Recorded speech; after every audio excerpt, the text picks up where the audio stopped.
To How Did You Get That Job In? It's nearly 6 o'clock, so we'll be making a start in a moment very quickly. So for those of you that haven't been to one of our How Did You Get That Job Ins before, my name is James Goodwin. I'm the careers manager here at the British Psychological Society, or BPS. I'm going to be hosting this evening. So welcome to those that are joining us on Facebook Live. This is our final event on the face on for How Did You Get That Job In this year, after starting them back in March. So thank you all very much for joining us.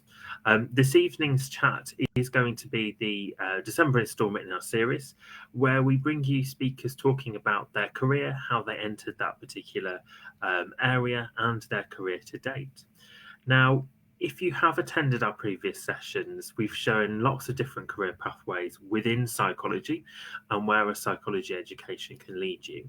So in previous editions, we welcomed back in September Sally Ann Poyser, who talked about her role in workforce development, leading with in an IAPT, or increasing access to psychological therapy service, and she also talked about the progression routes within the psychological wellbeing practitioner role. Now, last month, as part of our Psychology Careers Festival 2022, we welcomed Dr. Margot Onanaye, who spoke about her journey into clinical psychology and the work that she does within clinical psychology around equality, diversity, and inclusion. Just as a reminder to everyone that's listening as well, you can access all of our previous recordings as part of the How Did You Get That Job In series on our Facebook page. And one of the key things that we want to showcase through these sessions is the many different career pathways that exist within psychology and how psychology can be applied to a really broad range of careers. And what we really want to show is that everyone's journey into their role and into psychology will look different. And that difference can be in terms of experience, what they do in their day-to-day job, but also in their qualifications and the journey and how they got there. And it's something that sits throughout the careers work that the BPS is currently doing. Now, I'm really pleased this evening to be joined by our guest for December, Dr. Audrey Tang. Audrey, I don't know if you just wanted to introduce yourself to start with.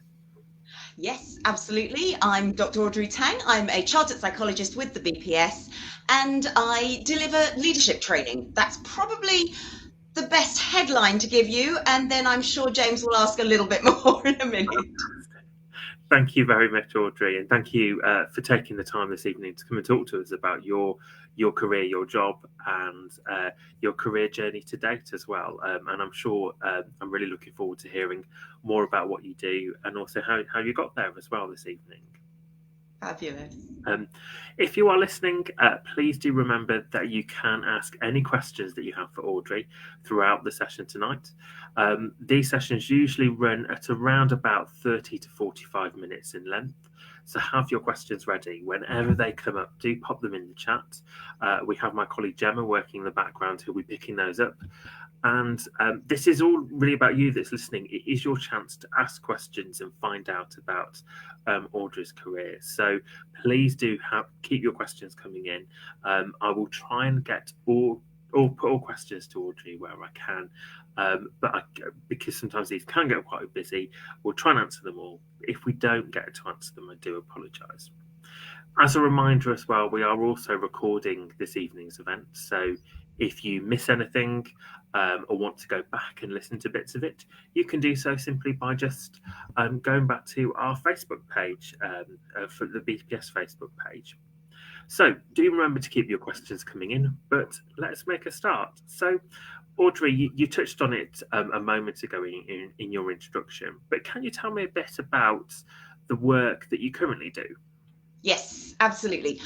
My route into psychology, or how I am a psychologist, I guess, and I put it in inverted commas, is really I use my psychological background, my academic training in psychology in order to do the job that I do. I deliver leadership training. So this may mean coaching, leaders. It may mean going in, working on things like team building. It might be communication skills, networking skills, delegation skills, all of that, different types of aspects of training, all the soft skills that you might need. And my route into doing that was teaching. I studied psychology at university and loved it. The reason I took it was because it didn't close any doors. Because I think, like a lot of people, at the age of 18, 19, you don't really know what it is you want to do. And in actual fact, I'd even started a degree in English and drama and didn't enjoy it. And so moved into psychology after that. And that's where I got my degree. I then followed that through and continued as a teacher, became a teacher of psychology. But because I'd also been doing a lot of drama since a very young age and running shows and so on within the community, I actually also taught drama at the secondary school. So I qualified as a secondary school teacher of psychology and teacher of drama, and went on to become head of department in psychology and in drama as well. But then I got an opportunity to take a PhD, which I did, and this was in the well-being of frontline personnel, such as teachers, nurses, doctors, and so on. And my focus in particular was something called emotional labor. And as a teacher, this is something I'd experienced a lot. Emotional labor is the expectation that you will behave in a certain way because that role wants you to behave like that. So I could have had a really bad day, and there were many days where teachers did cry in broom cupboards. So this was quite a sadly common occurrence. We also got lots of broom cupboards. One of the other reasons why we were crying in them. But emotional labor is when you've had that really bad day, another class comes in and you're immediately, hi, how are you all? Let's have a really great lesson. And of course, that puts a lot of strain on people. And the key finding I found from that research, and I did over 80 interviews, 88, I think, to be precise, transcribed everything, so all qualitative, was that you yourself as the teacher can only do so much, but it's really important that the organization supports you in managing expectations, but also in helping you look after your own well-being. And also, the other interesting finding is the client, the customer, the pupil, it's not a case of them wanting to be king or anything like that, because you know the phrase, the customer's always king. It actually isn't that at all. They simply often just want their problem to be solved. And so a lot of the time, I do find organizations are laboring under a misapprehension and putting a lot of pressure onto their staff because of it, hence why I deliver soft skills training and leadership training, and that's how my PhD supports my work. However, I wouldn't say I was a practicing psychologist, in that I'm not a member of the HCPC, so I'm not a practitioner psychologist. I don't call myself an educational psychologist or an organizational psychologist. Psychology is my academic background. I am a leadership trainer. My qualification is as a teacher. And as I say, I also offer coaching. I'm a writer as well. I'm an author. I've authored 3, coming up for 4 business books, all in the area of well-being, all in the area of leadership training. So it's How to Be a Great Manager Now was my first one. Then I've written The Leader's Guide to Mindfulness, The Leader's Guide to Resilience, and I'm about to produce The Leader's Guide to Wellbeing. And what I love about those 3 books, Mindfulness, Resilience, and Wellbeing, is it focuses on the head, so mindfulness, the heart, well-being, and the gut, resilience, courage, as the core skills of leadership. And as well as all of the writing, because of that, I am often asked to give comment on national broadcast outlets and in papers and so on in those particular areas of well-being. And I have a very little community radio show where, again, I promote an hour of mental health and wellness, because I firmly believe that mental health and well-being, it doesn't always have to be a formal setting where it's all practice, where you go in and you sit in front of someone and you tell them about their problems. It's not like that at all. Sometimes simply going out for a walk and having a conversation with someone, you might actually end up reaching out in a way that you wouldn't or would find awkward when you're sitting one-to-one with people. So as I say, my route into psychology is the academic route. My practice when it comes to psychology is much more to do with leadership training and development and thriving and flourishing, but psychology underpins everything that I do. Brilliant. Thank you for that, Audrey. And there's so much in there that you've mentioned. I think that we see in careers all the time, those transitions that people make throughout their from psychology undergraduate, looking at their options. I suppose just interestingly too, the first question following from that is, you mentioned about the academic route into becoming a chartered psychologist. Can you tell us a little bit about how you found that process? We often hear about the academic route sometimes a bit quieter. So It's actually was quite straightforward, to be perfectly honest. My psychology degree allowed me to become a student member of the BPS in the first place, because it was a recognised degree course. And once you're into the student membership, for chartership, if I remember rightly, because it was some time ago, you needed to have a proposer and a seconder who's already part of these BPS and already chartered members to support your application. And you also need references I needed references from my workplace to show that I was working in that area, and also my PhD covered the psychological aspects, because my PhD actually came from a business school. However, because it was in well-being and it was in emotional labor, which are psychological concepts, it was acceptable as a psychological PhD. And so that's how I got into chartership. But if you are one of the protected terms, so for example, an educational psychologist or an organizational psychologist, you would also end up being a member of the HCPC, because that's the board that covers that aspect of practicing psychologists.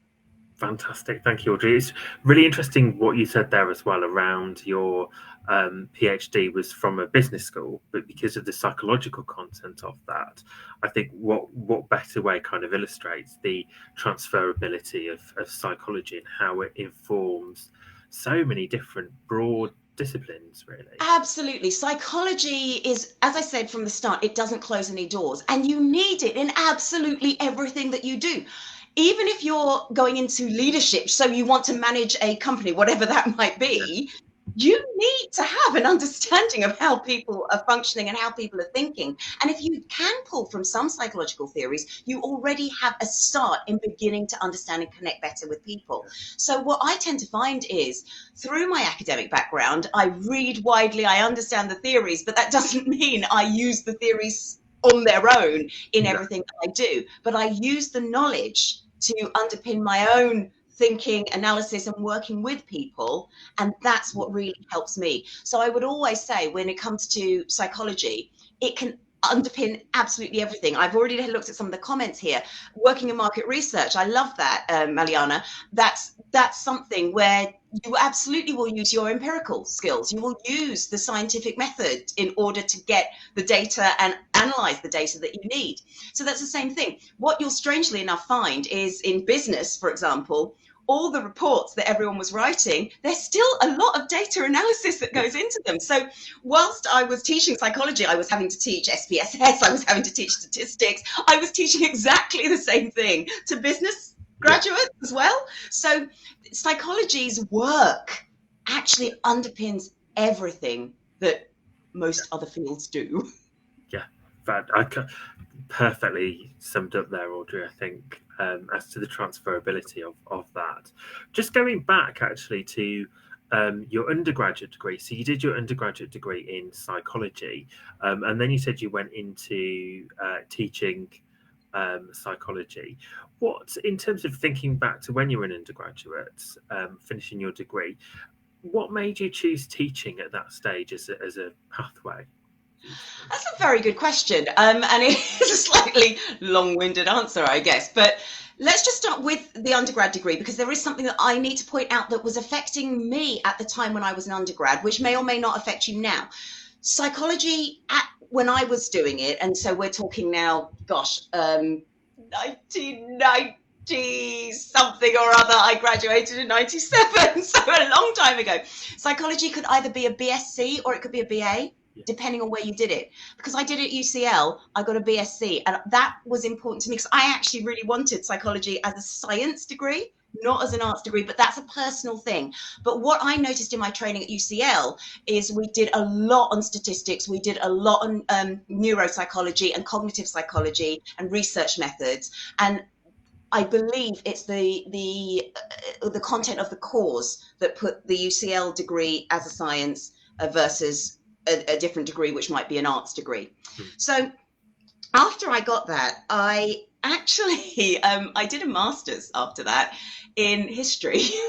And the reason I did the master's was because I'd become a ballroom dancer at the uni. So we're talking Strictly. And I'm very proud to say that we were the group that campaigned. So if any of you out there are doing ballroom dancing right now, it was my year that made it a dance sport, which meant that we got the same privileges as the sports teams, because we were always seen as a bit of an artsy thing. But no, it was athletic. It was same physical demands of dancers as a sport. So I did my master's in history just to stay on for an extra year to carry on dancing.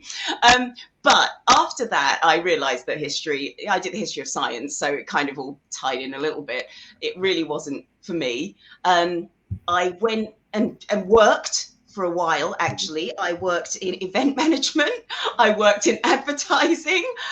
Didn't really enjoy either of those. And so this is where I joke to my students, I have more titles than Daenerys Targaryen. I did a law conversion course after that. Nearly went into law, but that I didn't enjoy either. Yeah. And one day I was literally contemplating my life choices, and I saw an advert for a teacher of drama. And because of my background, I said, well, I'd like to apply for this. And they said to me, yeah, but your degree is psychology, so we need a psychology teacher anyway. We need you to qualify as a teacher of psychology. So I ended up teaching the drama anyhow, but I qualified in psychology. So I went through a lot of different careers. But to be honest, though, psychology underpinned everything to allow an audience to enjoy themselves in an event. You needed psychology when it comes to writing copy for advertising. You certainly needed psychology when it comes to the law and the way you write things. And what I found is all of the training that I've had, all of the qualifications, and I was at the time where our first degree was free. So I'm so sorry, because I know it is what it is. I can't change anything. And I do feel for everybody who pays a lot of money for degrees. And that was why I was lucky to be able to do so many things. But yes, that's where it all came from, and that's where I ended up taking teaching and enjoying teaching and using all of the learning from all of the things I'd studied. Yeah, I think, Audrey, actually picking up on a couple of times when you were saying about jobs that you'd done, like the events management, the marketing, things like that. Part of me was like picking up that actually, there are those references, those skills where psychology underpins a lot of that knowledge and what you do in that role. And interestingly, you're you wanting to study to teach drama, and then actually psychology being your way, and was almost that within careers we talk about this idea of happenstance or just chance, that actually it was psychology you qualified in for teaching, but drama was your passion. It allowed you to do that as well. Is a really good example of that as well. So a couple of points you've made as well, kind of coming through. So following on from your going into teaching, you said you went then you went on to a PhD. Can you tell us a bit more about kind of the PhD? I know you said about the subject, but actually how you found that process and how you got into studying a PhD. Yes, and that probably answers the question from Andrew about funding post-master's training, because the PhD is a post-master's, and I had to fund that myself, but I got a scholarship to do it. Otherwise, I wouldn't have been able to afford it. So what that meant was, because I was already a teacher, I could also do it with a lot more ease. I had to be a graduate teacher. That's how I paid for my PhD training. So I was there leading seminars. I was there doing the exam invigilation, marking all night. But that's how you can sometimes fund, because you can get a grant to teach. and that can help you do your PhD. So that's one thing. The other alternative may well be to get a job and they fund you to go and do it. But my way into the PhD was I taught for 4 years at the school. I'd been teaching previously in as an unqualified teacher in dance, in fact, dance and drama before that as well. So I'd been teaching quite a long time. And I wanted to stretch myself. I wanted to learn more. I wanted to do a lot more. And my own experience as a teacher in mainstream, I think, was what, when I saw the PhD advertised, it was what appealed to me to take this particular PhD, because specifically it said we want to explore the well-being of frontline personnel, frontline individuals, and teachers being client-facing, student-facing. It was absolutely perfect. So I had to write the application, meet the supervisor. That I assume must have gone really well. And then they applied with me for the grant to get me on the scholarship program, as it were. So the funding for me to do the PhD as well as teach at the same time. So when that came through, then that's how I started my training. And for the 3 years I was training, I was also teaching and working for the university at the same time. So that's how, or at least one way in which you can fund that sort of extra training postmasters. Brilliant, thank you for that, Audrey. That's really good advice, and the ideas you've spoken about, or kind of the examples you've given, are really useful. Hopefully answers Andrew's question as well within that. So moving on from your PhD then, can you tell us a bit about kind of once you'd finish your PhD? Often I will get asked, working within careers, about kind of people coming towards the end of their PhD. You know, you've had this 3, sometimes longer period of quite intense research, and then it's like, well, what's next? How did you navigate that, through that, and decide what your next steps were? Well, I think this is probably where I have to be quite honest as well, actually. I had to rewrite my PhD. So I submitted and I didn't pass the viva. I had to rewrite. And I'm talking major corrections. I'm not talking minor corrections. I am talking major. But because my scholarship grant had run out at that point, I had to rewrite at the same time as working, because that's how you pay for it all. Yeah. So I went back to teaching. That is my qualification. That was what I'm able to do. And so I ended up teaching at a further education college whilst writing up at the same time. So I did that and loved it. And I enjoyed secondary school. But at the further education college, I was teaching people who were coming back to education when they'd left perhaps to have children, or perhaps they'd actually even been told they weren't good enough, and they were coming back because they could afford to come back and wanted to do some kind of qualification. And I don't think I could ever find more fulfilling times, actually. I loved meeting every single one of them. Every year my students won Adult Learner Awards for their work, and that was just wonderful to see them, because again, I don't believe a lot of them had felt that they'd had a great school experience. So that was my first experience teaching adults. And then, of course, you know, your life changes and life moves. So I moved locations. And so I couldn't teach for that college anymore. So in the end, I did a short term in primary school, which was just a maternity cover.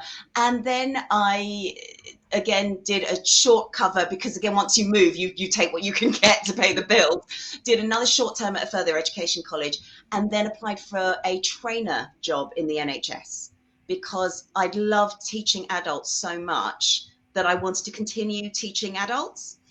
And it was with the NHS that I was part of the learning and development department, and they trained me as a coach, because they wanted to bring in coaches into the trust, which was wonderful. So again, that was where I got training on the ICF. So it's a recognized ICF training, paid for by the organization. That was just an extra bonus of being part of the NHS, and enjoyed working there.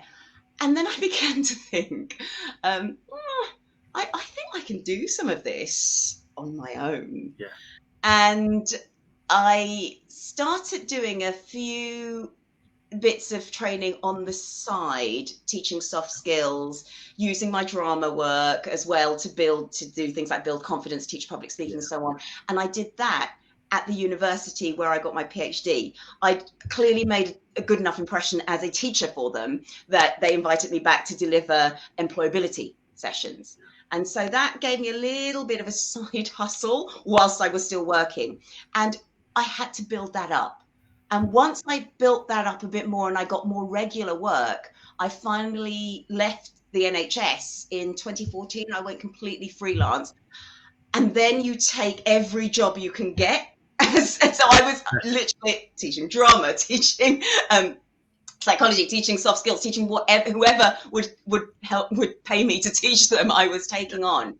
And I think it was, and that's also when I started writing. And so because of the time I spent in the NHS, I started learning leadership development and so on.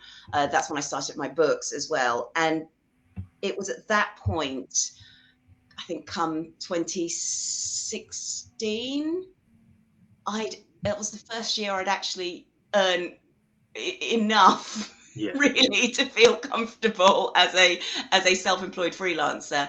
And since that point, now I'm actually happy to say that I earn enough that I can say no to work if I don't want it. But that's a long journey and it isn't easy. So on the one hand, I know I joke about more titles than Daenerys Targaryen, but you know, I had major corrections on my PhD. I had to go back and rewrite that completely pretty much before I passed it. My jobs, I've had to do anything, as in absolutely anything. And when I came to write my books, I applied and pitched to over 50 publishing houses. I was lucky if I got a response from 10 of them. And it was only Pearson, who is my current publishing house. And I'm forever grateful to Eloise Cook, my editor there, for taking a chance on me, saying, I like your writing. I just don't want you to write the book you're pitching. You need to write this book instead. And I just went, yes, fine, I'll do it. But now, since building up that working relationship, the 3 books, The Mindfulness, Resilience and Wellbeing, I pitched those. I wanted to write those. I knew I could. And so sometimes it's about riding the waves when they go up and down, and it doesn't matter. And just knowing that if that door hasn't opened, well, maybe there's another door that might be even better. And that's how I think I've followed a kind of a weird path into where I am, but I wouldn't swap it for the world, because I know what I'm capable of. I know where my resilience lies. I know who I can count on. And I know sometimes if I want to do something completely different or weird or a new project or something like that, I can think back and go, well, you rewrote your PhD. Well, you applied to 50 publishers and you got there. So it's sometimes about recognizing your failures as well. Yeah, there's something really, just listening to what you were saying, there's something really empowering and around that idea of around your resilience, I think, in terms of, you know, taking that. And sometimes when you're in the moment, and I know when I've spoken to or done these talks before, and some of the speakers' questions we've had is around resilience. When you're in it, it can be very hard to see a way out, but that reflection can sometimes be really useful. Yeah. I mean, I do a little exercise with my leaders, actually, and it's a storyboard task. And simply you look at a few things. So these are the prompts I would give them.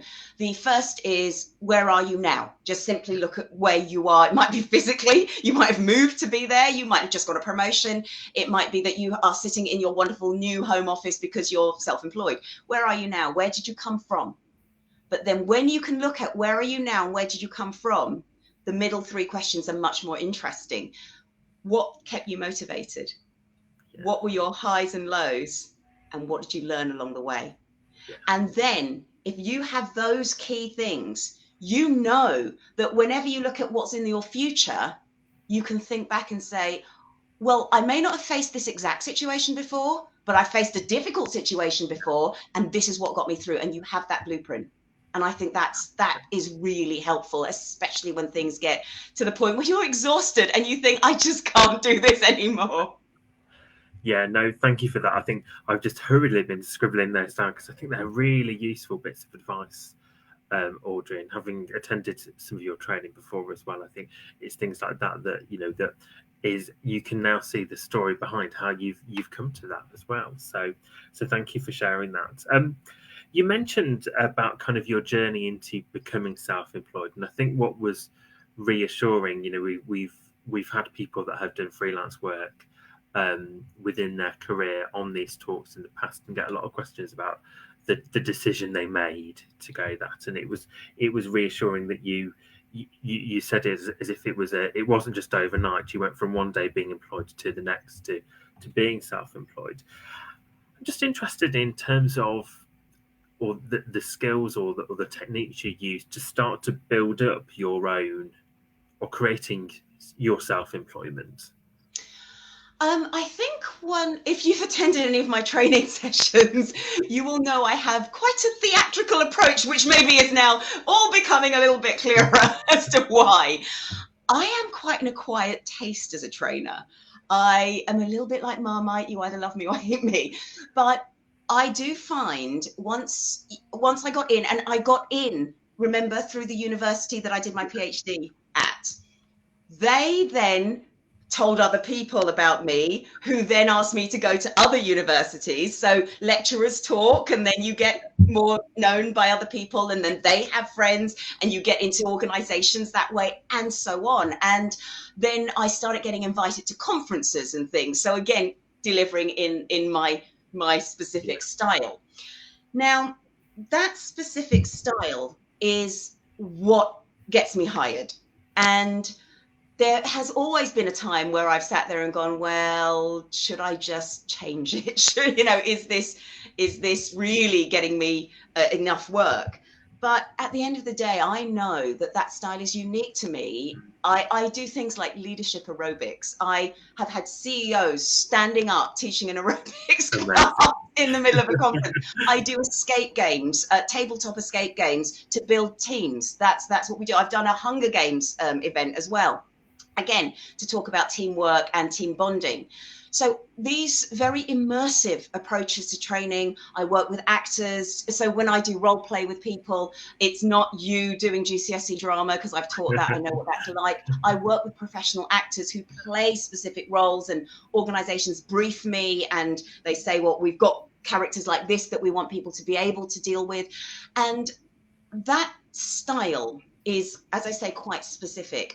And if you like it, if you connect with it, a lot of my work and a lot of my client base, it comes from word of mouth.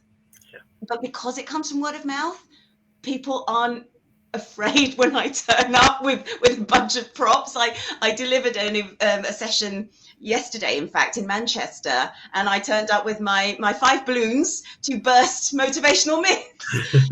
But that's who I am. And whilst I have questioned whether this is the right thing or not, I think going against it would not be authentic to me, and I don't think I deliver as well as I would otherwise. So again, there is all that psychological and academic knowledge that goes into the work, but it's your means of delivery that might differ from person to person. And the people who hire me, they know what they're getting. And luckily, it seems that a lot of people enjoy it. Yeah. Definitely.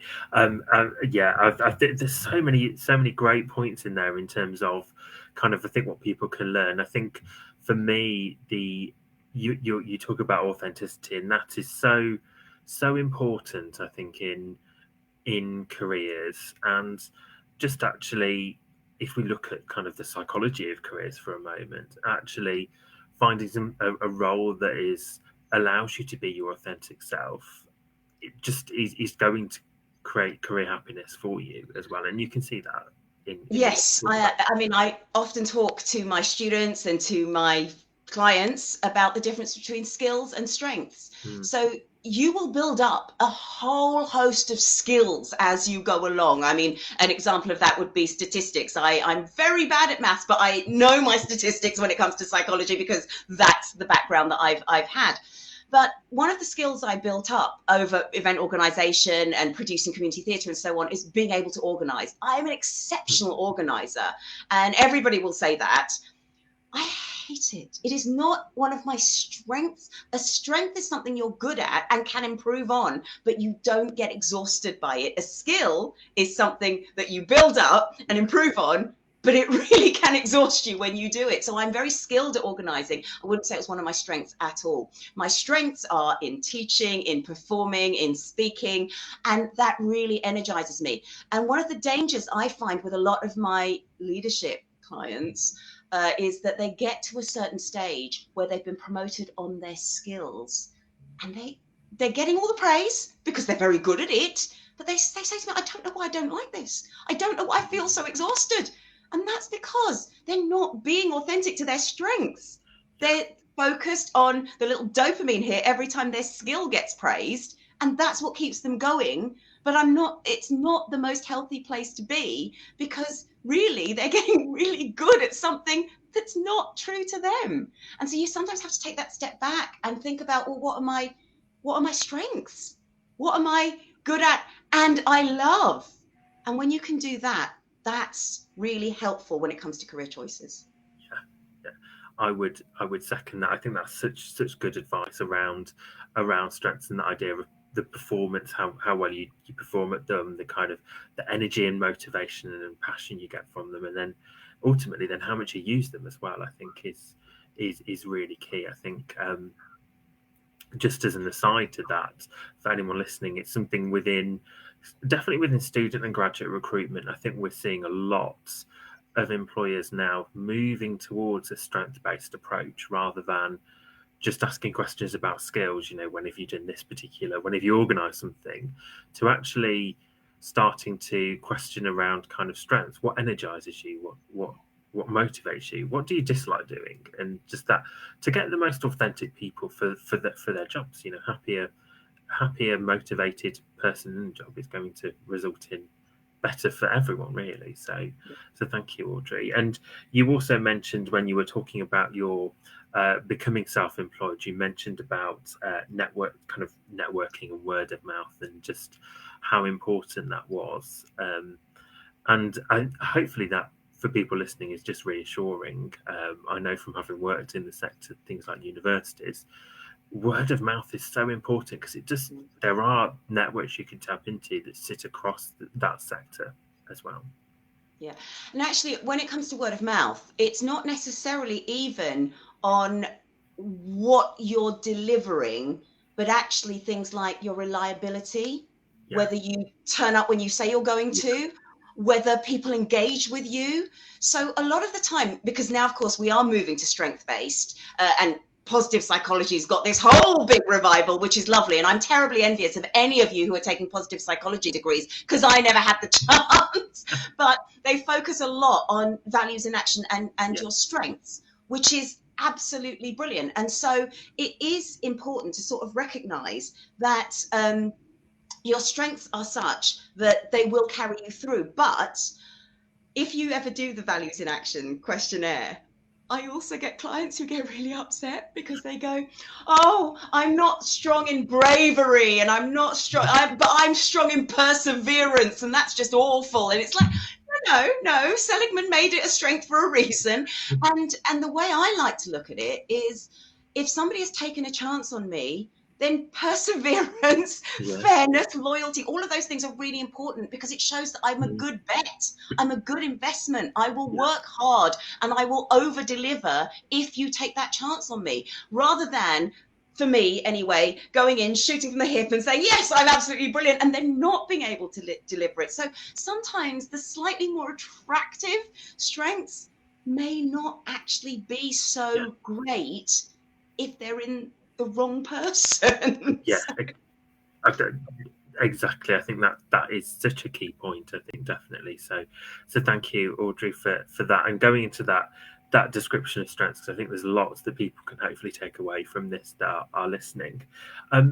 Just looking at kind of then your kind of route since setting up as self-employed, you've mentioned that you've got involved. You said about getting involved in kind of a local radio show, your writing work, writing books, having authored 4.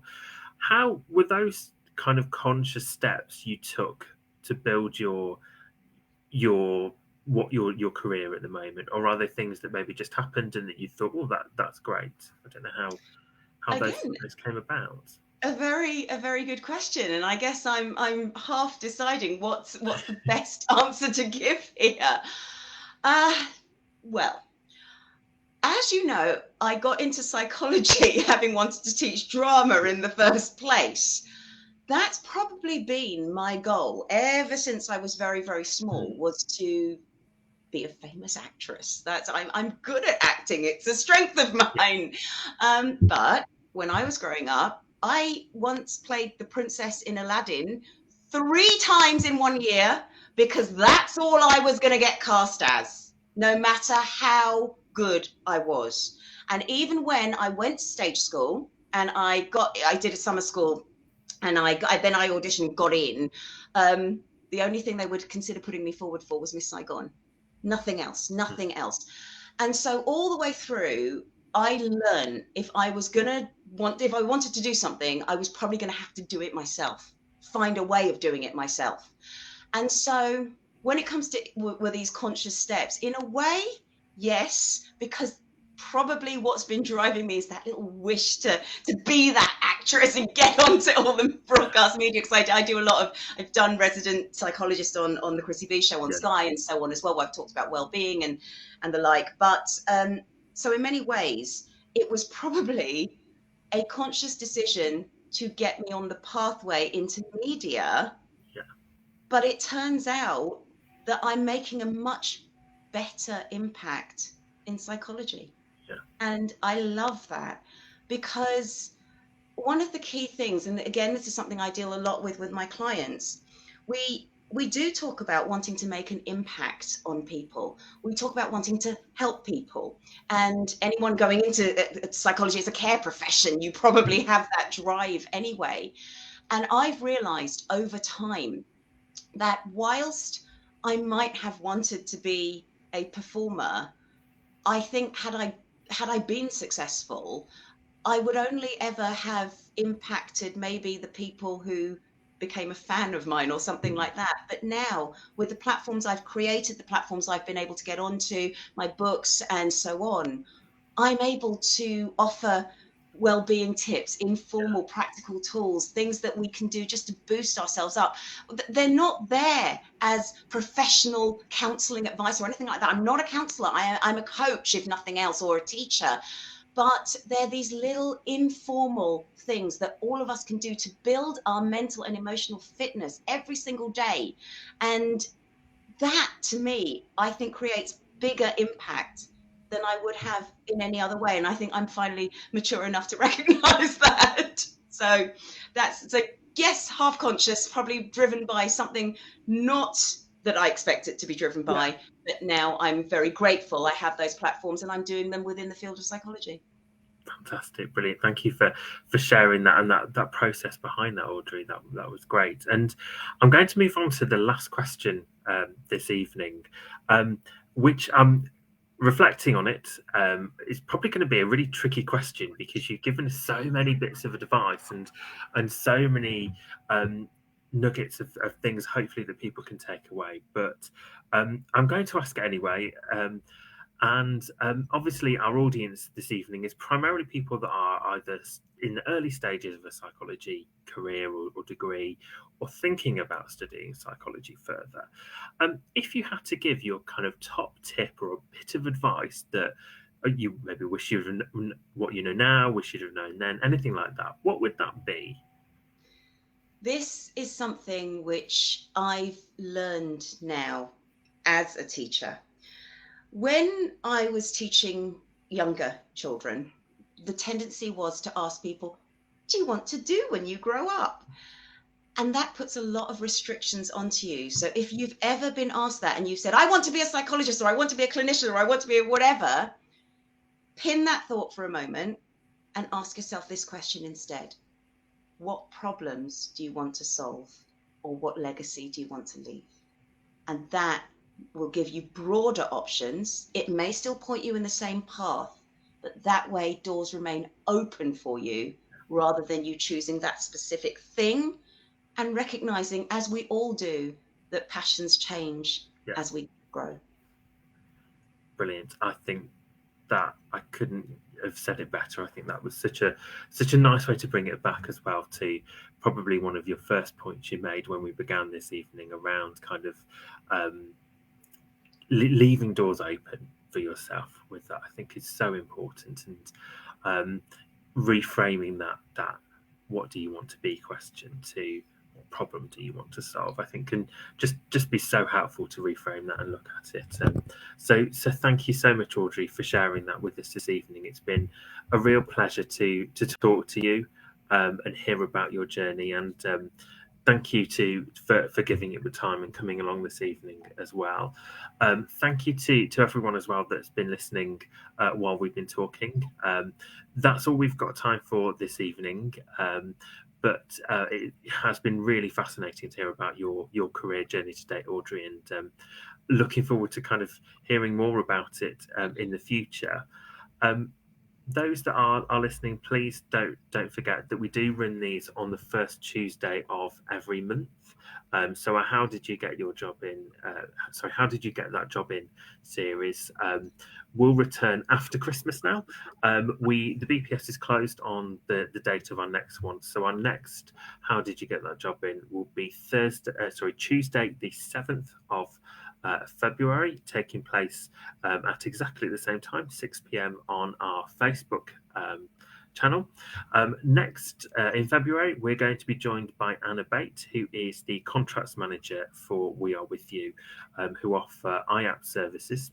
So Anna graduated in 2007 with a degree in psychology, and says that her career's taken a number of twists and turns. So she started as a assistant psychologist in the prison service, prior to that, then joining an IAP service and progressing through IAP in a less than traditional way. But Anna is really passionate about mental health and about IAPT and the importance of both working with emotional intelligence and compassion in management. And is keen to share how psychology has informed what she's done so far. Anna's also, because February is Apprenticeships Week, the week we're running that, and is also in the process of completing a leadership apprenticeship. So we're going to look a bit more at that as well. But that is all we've got time for tonight. Thank you everyone for listening. But finally, thank you very much, Audrey, for all of those bits of advice that you've given us. It's been a real pleasure to interview you as part of this and just listen. I've got lots of tips that I've written down as well that will be really useful. So thank you so much. Thank you for having me. It's been a real pleasure. Thank you very much. So thank you everyone, and hopefully see you on the 7th of February. Have a great Christmas and Happy New Year to everyone.